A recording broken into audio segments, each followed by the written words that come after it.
बिस्मिल्लाहिर्रहमानिर्रहीम। नाज़रीन, आपका अपना मेज़बान M A Rahman news 24 point के हवाले से आज आवाज़ कानून प्रोग्राम में एक ऐसी शख्सियत जो कि सीनियर कानूनदान है और उसके साथ साथ human rights society of Pakistan के सदर लीगल काउंसिल भी हैं। वकला में इनका बड़ा नाम, बड़ा मकाम, आइन और कानून की बालादस्ती के हवाले से बहुत से मरकजी इकदामात किए, आइन और कानून के मामलात को भी बड़ी बारीक बीनी से देखते हैं। और नाज़रीन, कादावर शख्सियत, बावकार शख्सियत, अपने शोबा वकालत के साथ इन्हें बड़ा लगाव, बड़ा जज्बाती लगाव। तो नाज़रीन, आज हम इनसे बात करेंगे मौजूदा सियासी निज़ाम में आइन और कानून की बालादस्ती के साथ साथ इंसानी हकूक़ के हवाले से आया वो क्या कहते हैं। तो हमारे साथ रहिएगा।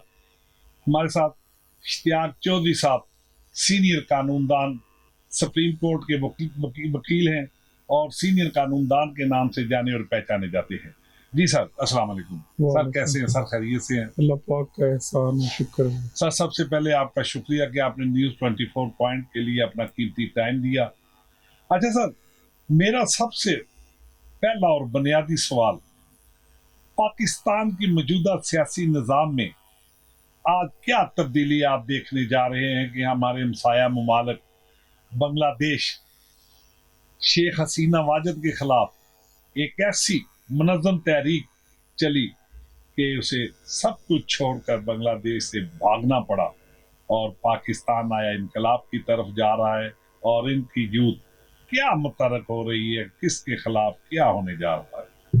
देखिए, बुनियादी तौर के ऊपर तो मुमासलत ये है कि वहाँ भी अनरेस्ट बहुत ज़्यादा है, पॉलिटिकल इंस्टेबिलिटी थी और यहाँ भी पॉलिटिकल इंस्टेबिलिटी है। वहाँ पे बेरोज़गारी है। यूनिवर्सिटी ग्रांट्स कमीशन के मुताबिक 5 लाख जो स्टूडेंट्स हैं वो फारिग होते हैं और सिर्फ 10% को जॉब मिलती है।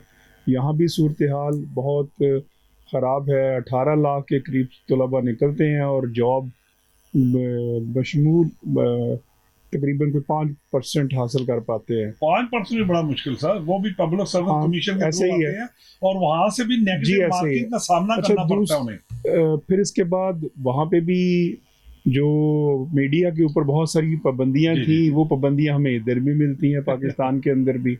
वहाँ भी पॉलिटिकल अपोनेंट्स को जो है वो उस जबर के ज़रिए उनको कैद में डाला हुआ था। यहाँ भी, यहाँ खालिदा ज़िया थी तो यहाँ भी हमें इमरान खान जो है वो कैद में मिलते हैं। तो मुमासलत ज़रूर है, लेकिन मूवमेंट कोई नहीं है पाकिस्तान में। आप मूवमेंट नहीं कह सकते। हालांकि जो मुआशी सूरत हाल है वो बांग्लादेश से भी बदतर है। अच्छा, ये मूवमेंट क्यों नहीं है इस वक्त? मूवमेंट इस वजह से नहीं है कि बंगाल जो है, आप देखेंगे तो बंगाली जो है दैट इज़ वन नेशन। मतलब हमारे यहाँ हमारी जो पाकिस्तानी नेशन है वो तकसीम दर तकसीम है। बलूची है, सिंधी है, पंजाबी है, पख्तून है। तो ये मिक्स्ड कल्चर है हमारे यहाँ।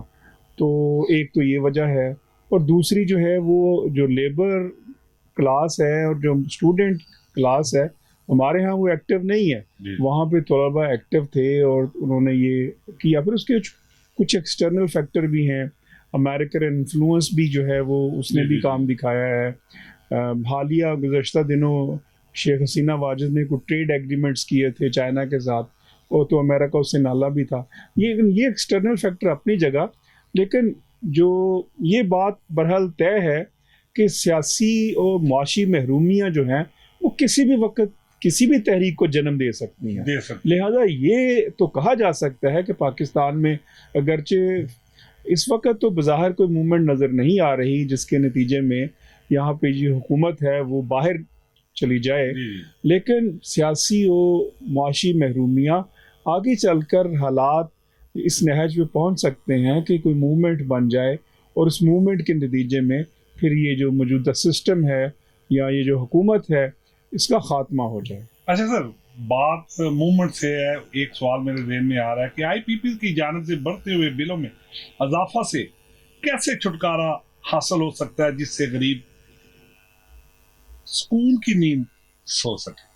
دیکھیں یہ تو نہیں بلوں میں کمی کریں گے. کیوں نہیں کریں گے؟ کیونکہ ان کے تو مفادات وابستہ ہیں. مفادات دیکھیں جو حکومت میں بیٹھے ہیں وہ ہزار کروڑ روپیہ مہینے کا اپنی جیبوں میں ڈال رہے ہیں.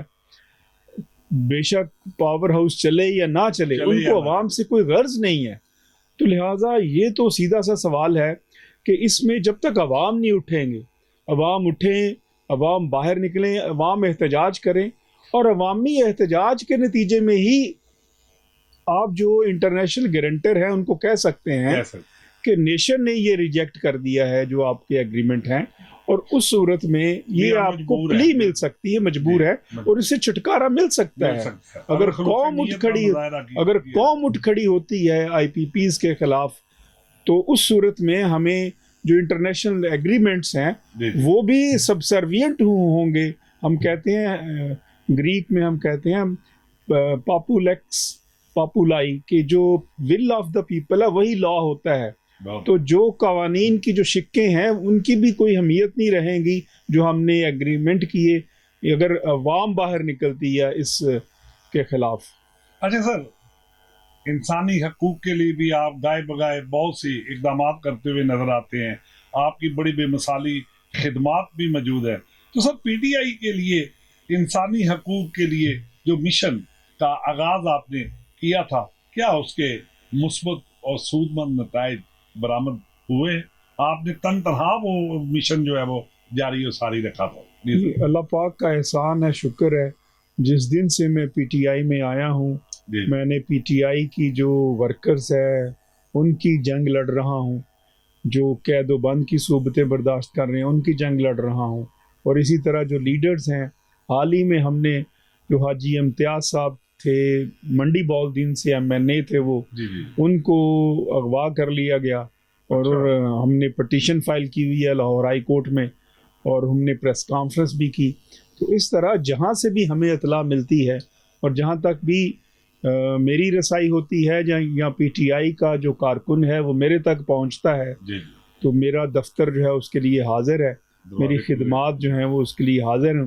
ہمارا جو سب کچھ ہے عمران خان کے ساتھ ہے. عمران خان ہی واحد وہ مسیحا ہے جو اس قوم کو بچا سکتا ہے، اور ہم سمجھتے ہیں کہ اس وقت جو ہے وہ پاکستان کی قوم کی آخری امید عمران خان ہے، اور تب پاکستان کے عوام کو قدر کرنی چاہیے اور باہر نکلنا چاہیے عمران خان کے لیے. اچھا سر، اب بات پی ٹی آئی پہ آ گئی، تو سر 2024 میں ایک 2017 کے ایکٹ میں جو ترمیم پارلیمنٹ نے پاس کی ہے، اسے کس نظر سے دیکھتے ہیں؟ آیا یہ قانون کی ضرورت اس وقت پاکستان میں محسوس کی جا رہی تھی جو انہوں نے 2017 کا ایکٹ میں جو ترمیم کی ہے پارلیمنٹ کو اعتماد میں لے کر؟ دیکھیں یہ تو مذاق کیا گیا ہے قانون کے ساتھ. یہ سپریم کورٹ کی جو ججمنٹ ہے اس کے ساتھ مذاق کیا گیا ہے، اور سپریم کورٹ کی ججمنٹ کی وائلیشن ہے. آرٹیکل 189 کہتا ہے کانسٹیٹیوشن کا کہ جو سپریم کورٹ کا حکم ہے وہ ماننا ہر ایک کے لیے فرض ہے، لیکن یہ اس ججمنٹ کو ختم کرنے کے لیے یہ ترمیم لے کے آئے ہیں. مجھے یہ بتائیے کہ یہ کیسے سپریم کورٹ کی ججمنٹ کو ریٹروسپیکٹیولی ختم کر سکتے ہیں؟ یہ سمجھیں کہ یہ اب اپنے مفادات کے لیے یہ آخری حد کو بھی جائیں گے، لیکن الٹیمیٹ آربیٹریٹر سپریم کورٹ ہے. ہم نے اس کو چیلنج کر دیا ہے سپریم کورٹ کے اندر، اور مجھے امید ہے کہ honourable supreme court of Pakistan اس کو کالعدم قرار دے دے گی. یہ جو ایکٹ ہے 2017 کی، یہ جو امینڈمنٹ لے کے آئے ہیں. اچھا چودھری اشتیاق صاحب، حسب معمول پروگرام اپنے اختتام کی طرف. آزادی کا دن ہے، 14 اگست قریب ہے، تو ہر سال بڑے جوش و خروش سے 14 اگست منایا جاتا ہے.